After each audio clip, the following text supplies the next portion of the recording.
जगन्नाथ जी की कहानी। जगन्नाथ जी की कहानी। एक सेठ के पास एक व्यक्ति काम करता था। सेठ उस व्यक्ति पर बहुत विश्वास करता था। जो भी जरूरी काम हो वह सेठ हमेशा उसी व्यक्ति से कहता था। वो व्यक्ति भगवान का बहुत बड़ा भक्त था। वह सदा भगवान के चिंतन, भजन, कीर्तन, स्मरण, सत्संग आदि का लाभ लेता रहता था। एक दिन उस वक्त ने सेठ से श्री जगन्नाथ धाम यात्रा करने के लिए कुछ दिन की छुट्टी मांगी। सेठ ने उसे छुट्टी देते हुए कहा, भाई मैं तो हूँ संसारी आदमी, हमेशा व्यापार के काम में व्यस्त रहता हूँ, जिसके कारण कभी तीर्थ गमन का लाभ नहीं ले पाता। तुम जा ही रहे हो तो यह लो 100 रुपये मेरी ओर से, इससे श्री जगन्नाथ प्रभु के चरणों में समर्पित कर देना। भक्त सेठ से 100 रुपये लेकर श्री जगन्नाथ धाम यात्रा पर निकल गया। कई दिन की पैदल यात्रा करने के बाद वह श्री जगन्नाथपुरी पहुंचा। मंदिर की ओर प्रस्थान करते समय उसने रास्ते में देखा कि बहुत सारे संत, भक्त जन, वैष्णव जन हरि नाम संकीर्तन बड़ी मस्ती में कर रहे हैं। सभी की आंखों से अश्रु धारा बह रही है। जोर जोर से हरि बोल गूंज रहा है। संकीर्तन में बहुत आनंद आ रहा था। भक्त भी नहीं रुककर हरिनाम संकीर्तन का आनंद लेने लगा।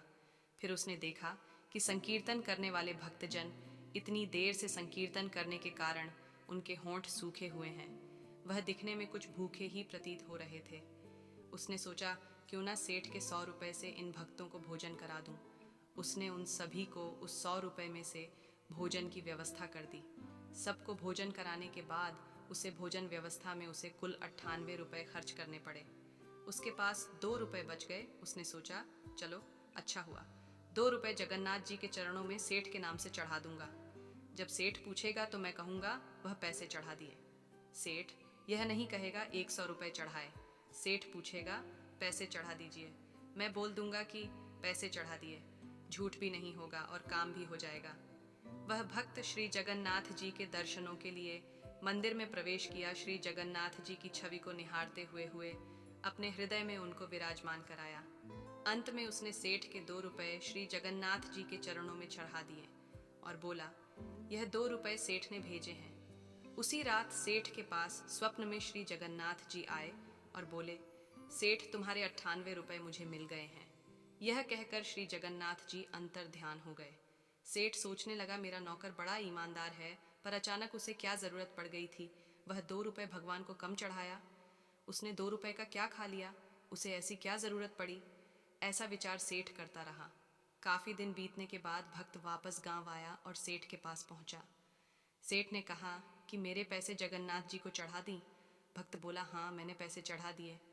सेठ ने कहा, पर तुमने 98 रुपये क्यों चढ़ाए, 2 रुपये किस काम में प्रयोग किए। तब भक्त ने सारी बात बताई कि उसने 98 रुपये से संतों को भोजन करा दिया था और ठाकुर जी को सिर्फ 2 रुपये चढ़ाए थे। सेठ बड़ा खुश हुआ।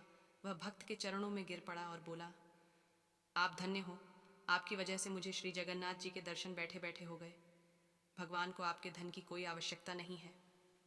भगवान को वह 98 रुपये स्वीकार है जो उनके भक्तों की सेवा में खर्च किए गए, और उस 2 रुपये की कोई महत्व नहीं है जो उनके चरणों में नगद चढ़ाए गए।